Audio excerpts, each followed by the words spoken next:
Hello, welcome back to the Off-Grid family. Today I'm going to be doing an unboxing and quick review of the ZIPPER HB204 thicknesser and planer. And yeah, it's something I've wanted for a long time. I wanted a bit bigger one, but room is an issue. We haven't got a lot of it, and so I couldn't have a full-size thing, so I thought I'd give this a go. Before I get on, I'd like to thank my Patreons. You guys are awesome, and I really appreciate everything you've done for the channel. And also, I'd like to thank you guys for watching. If you'd like to join the Patreons, all the links are in the description. Anyway, let's get on. Okay, here it is, and it is pretty dinged up. It's also been run through what looks like feces of some kind, but it's pretty beaten up, to be honest. Yeah, we'll just hope that the inside is not.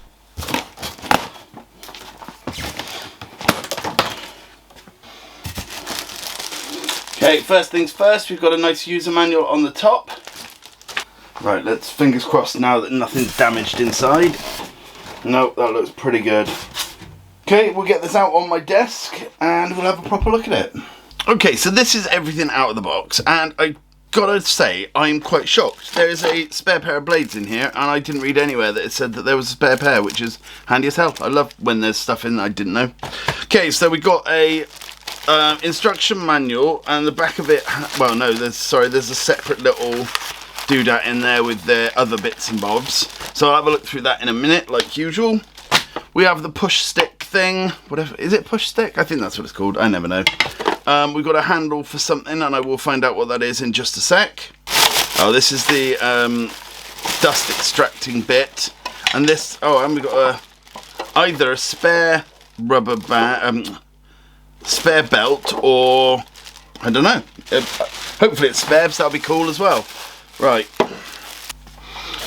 So yeah, this is the dust extraction bit, and it goes on the top and the bottom depending on how you're using it. If I remember rightly, I watched a YouTube video about it. And then this, let me just pull this out. Yep, and this is another bit of stuff, which I will figure out where it goes in just a sec. And then the main thing itself, it's got quite a few scratches on it. Oh well, still looks alright. But it looks quite nice. I was quite surprised when I took it out of the thing, so I'm not very strong these days for my health issues. And I was able to lift it a bit, but I got my son to actually move it onto the table just in case. But I was surprised by how light it was. Not as in, it's not light as in cheap light. It's still going to stay where it needs to be. But I assumed it was going to be like, you know, 30 or 40 kilograms. But it didn't feel that way. It may be, I'm not entirely sure. Okay, I'll give you a view of the front and everything now. I think it's a nice little unit. I think it's going to be absolutely ideal for me. I don't need it too big. Me and the wife were having a chat about whether we needed it a little bit wider, because she's the boss when it comes to stuff like this. But genuinely, I don't think we do. It looks perfect, to be honest. But right, I'm going to go off and I'm going to have a look at the instruction manual now, and then I will be back in a sec. So ZIPPER is a German company. And tend to be very well engineered from Germany. There's quite a bit of stuff they do. I'd love to have the kind of money to be able to buy one brand of things, not just have to go for the cheapest, you know. Okay. Now this wasn't the cheapest, I don't think, but it was the one that fit all the criteria and was in my budget. It may have been the cheapest too. I didn't actually look that far into it. Don't do stuff, don't do stuff. Okay, so this is all German. Okay, don't do stuff, do stuff. Okay. That's quite funny. All of the things. It's all, whoops. It's all in English, except, oh well, it's obviously dust extractor, something, and Dickenhobelin. Obvs. Right, okay. So yeah, I was right about the dust extractor. When you're using it, hang on, let me have a look. Okay, it goes underneath like this, underneath, when you're using it as the doohicker, good English. And then when you're planing, oh no, yeah, so when you're planing, this will go underneath. And then when you're using it as a thicknesser, does it go on top? Yeah, when you're using it as a thicknesser, it goes on top over here like that, which I think is pretty cool. Unless you have to keep doing the same thing over and over again.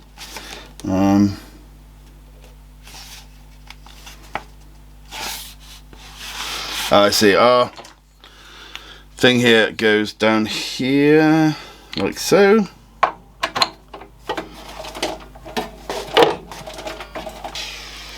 Okay, it just sounds very odd.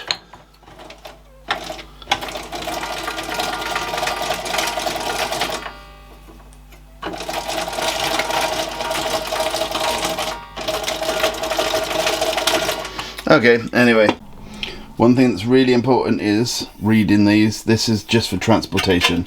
These need to be removed, and there's one on each, well, there's two on each side, so they all need to be removed. And then I'm going to put the fence on.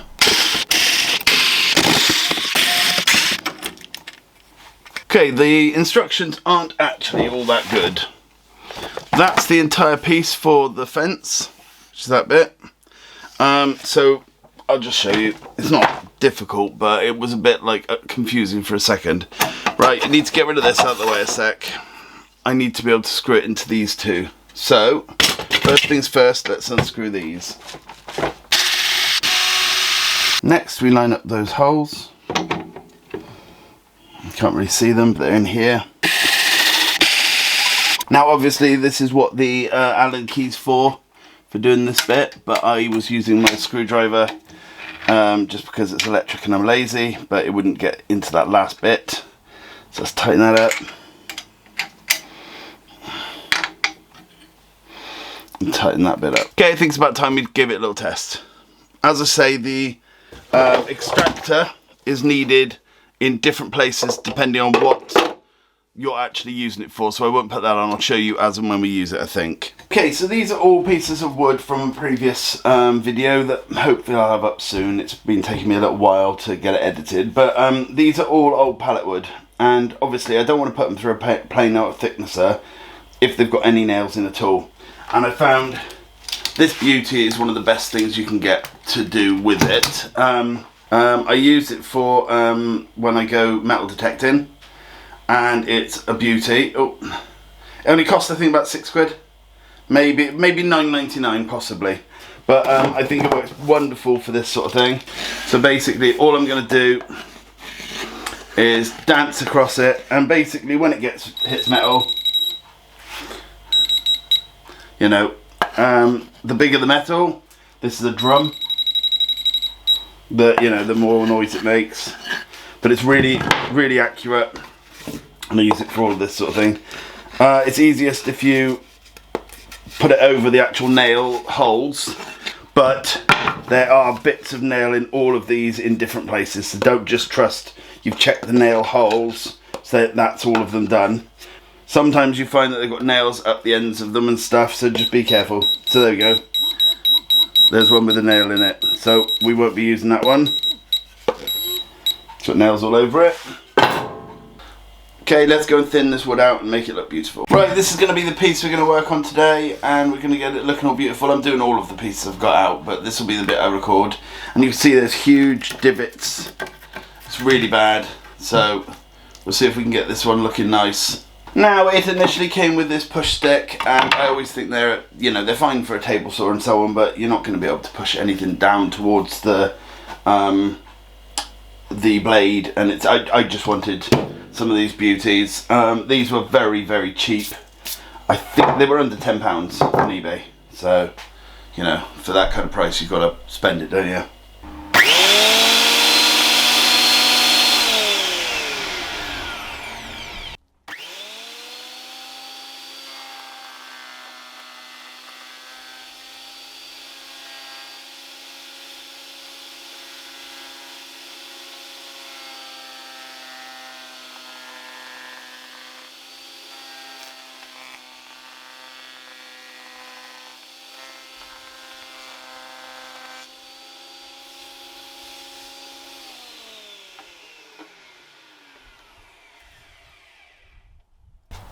Okay, there is the vent. It's quite full, so we'll put this in our log burner. Nice. Right, now there is a sensor underneath that stops this working without this on, because it stops you being able to get your hands in amongst it, so I'm going to sort that out now.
Right, the ones that I put through at the right speed, not the speed, but the right thickness without trying to mulch too much off, came up absolutely beautiful. Look at the edges.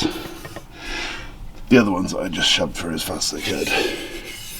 We got some tear out, but that's my own fault, so I just sand it off in a minute. But overall, works really, really well. Okay, it's a really good little bit of kit for the price I paid and for what it's capable of. I really like it. It's exactly what I need for what I've got. You know, a little bit more money and I could have got a little bit more quality, but there's nothing wrong with it as a sort of an entry level planer thicknesser, and I will be using it a lot for my upcoming projects, and it will take a lot of time off what I've been doing with the hand plane and with the sander, you know, because at some points I've been sanding down material rather than using the hand plane because I'm lazy. So it means I'll be able to plane it properly, then sand it down rather than just sort of cheat. Anyway, thanks again to my Patreon. Thank you to you for watching. I'll see you again soon. Bye for now.